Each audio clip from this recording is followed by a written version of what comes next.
back to ZBrush. Let's get out of here, pull back out, and you can see that if I take this from default, and I'm going to reset all my brushes, so if I can come over here and reset all my brushes like that, and I'll undo and undo. And I come back to, I like to use the clay buildup. Come back to clay buildup, it looks like this, right? Well, we're going to import that alpha we just made, and it looks a lot like this one, but just to make sure you know I'm working on the same one, I'm going to take this A here and import. And you can see it looks like that. Now when I draw, it doesn't look like it's doing anything. So there's a few things you have to set up inside the ZBrush that we haven't set up yet. And I have divided this up to 150 million because every polygon makes 100.5 million, 0.05, so 1,050,000, I guess. Anyway, delete this lower so I have it all clean.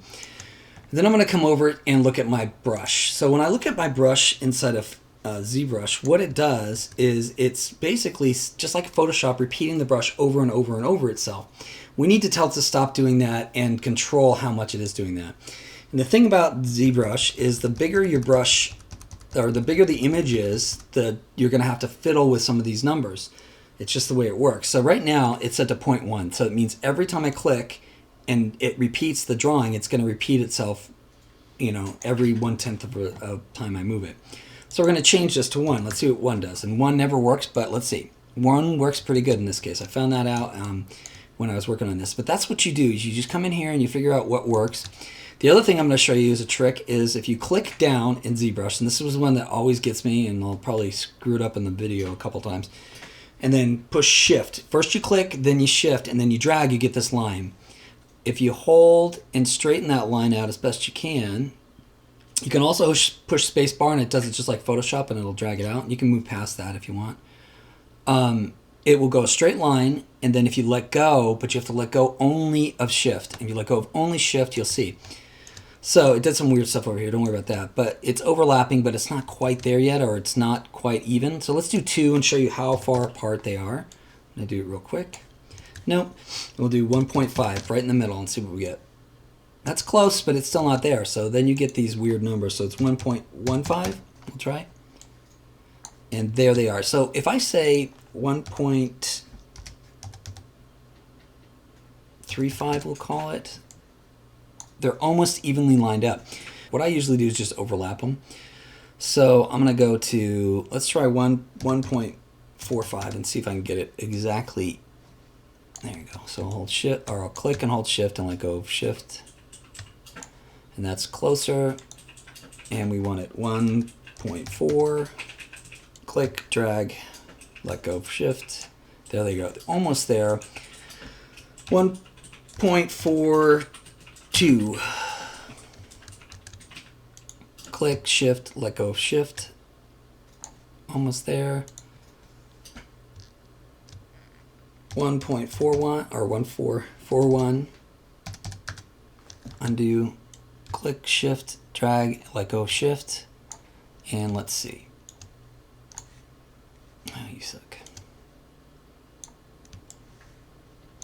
Now they're overlapping. 0.1, they're under, I mean, it can go 0.05. And it's a big thing. You can probably get it to work eventually. You may have some perfection going on. But what we usually do is, what I usually do anyway, is do something else. I'll do something like 1.1. Let's try that and see what it does.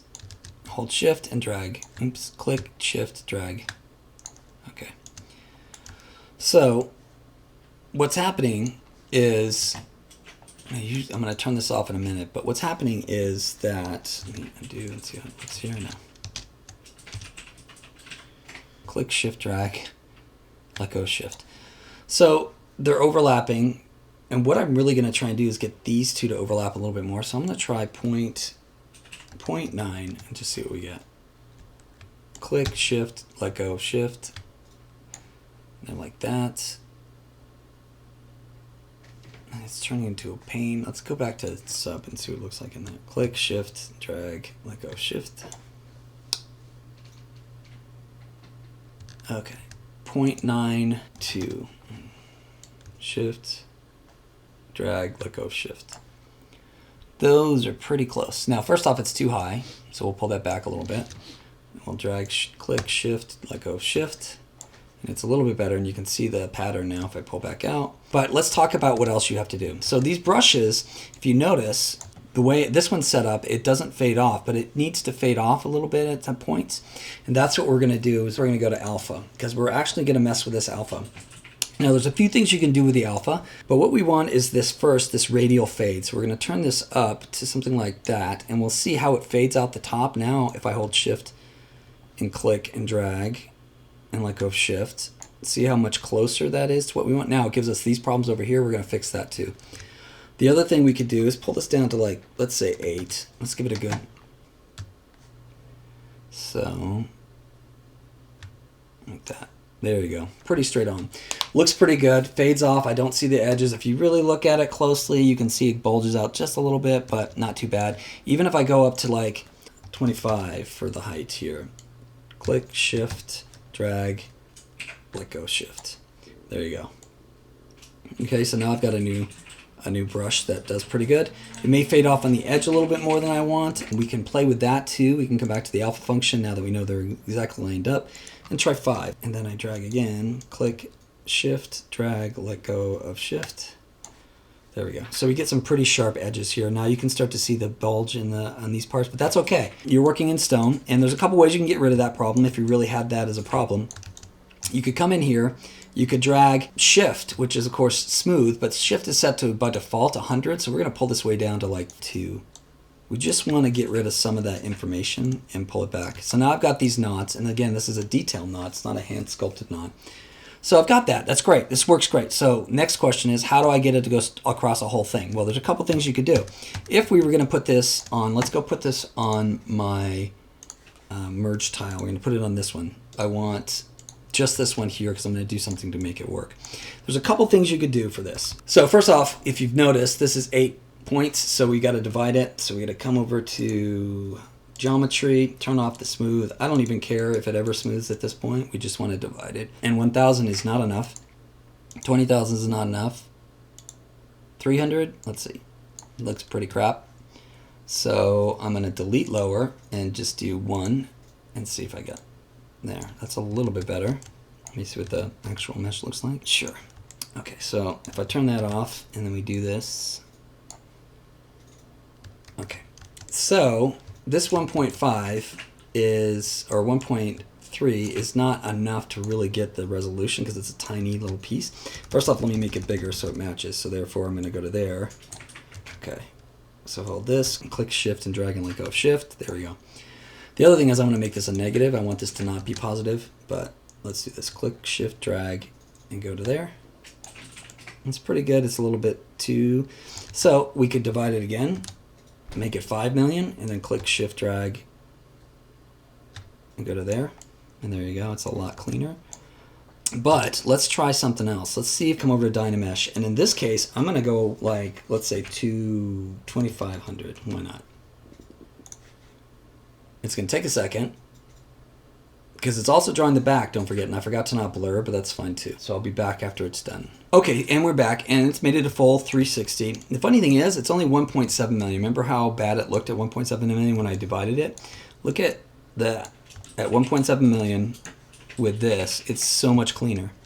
Okay. Also, one of the things I'll point out is this little weird noise stuff is because I did scale it up. So we're getting some artifacting inside of the black and white texture. To have it really well, find a high res one, clean it up, and do it nice. But for us, I'll show you what won't really matter for us. So how do we make it go from here at the beginning, shift and drag, to here, the end, and let go shift without it fading at both ends? Well, first off, this is probably going to be inside of encapsulated inside of an extrusion or something. So the cool thing is we can just go shift or control and grab this, and control and grab this, and control and grab like this, and control and grab like this. And now if we shift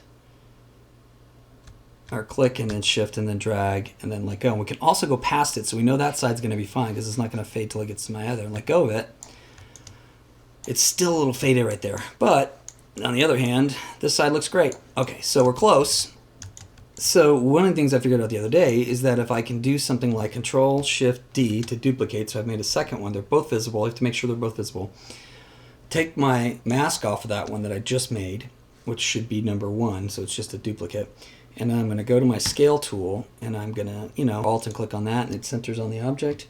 And then I'm going to scale it up like this. And if I want to see where it's scaling, I can move it back a little bit so I have this much room. It doesn't need to have a lot, it just needs to have enough. Okay, so then I go back to my original object. I'll go back to my other tool where I have the knot set up and everything. And what I can do is, since I'm locked in the size I want it to be, let me make sure this is still working. Click, drag, let go, shift. Yep, it'll go through it, don't worry about that, and it may be something you like. But I can actually start my click off of the object, which you can't do if you don't have an object behind it, and then shift, and then drag, and then hold that shift down and let go, shift, and look, it's all the way through, hard edge, all the way through. So the other thing I want to do is make it not be so clean. Make it not just be this perfect thing. And the cool thing is, inside of your alpha, you have some controls like noise. And in noise, you can turn up the amount of noise it puts on it. And if I look at it now, you'll see there's noise. And I can also say how big the radius is. So if I want it to be really fine noise, I could do it like that. You can see. Or if I want it to be more sculpturally noise or bigger pieces, I'm sorry, down here, bigger pieces or chunks, it'll be like that. So I make them bigger. And then if I go all the way up, you'll see. Well, I guess that's too much. Let's try this. So there you go. It's all pockmarky and stuff. Okay. So now I do that same thing, and I take it, and I click, and I hold shift, and I drag past it, and I let go of shift. And now I've got it where I want it. It looks pretty good. Okay, so I can hide this one for now. I won't delete it. Now I've got this carved in thing. And there you have it. Now you have Celtic rings. They've got some detail into them, and you could do it around everything if you wanted.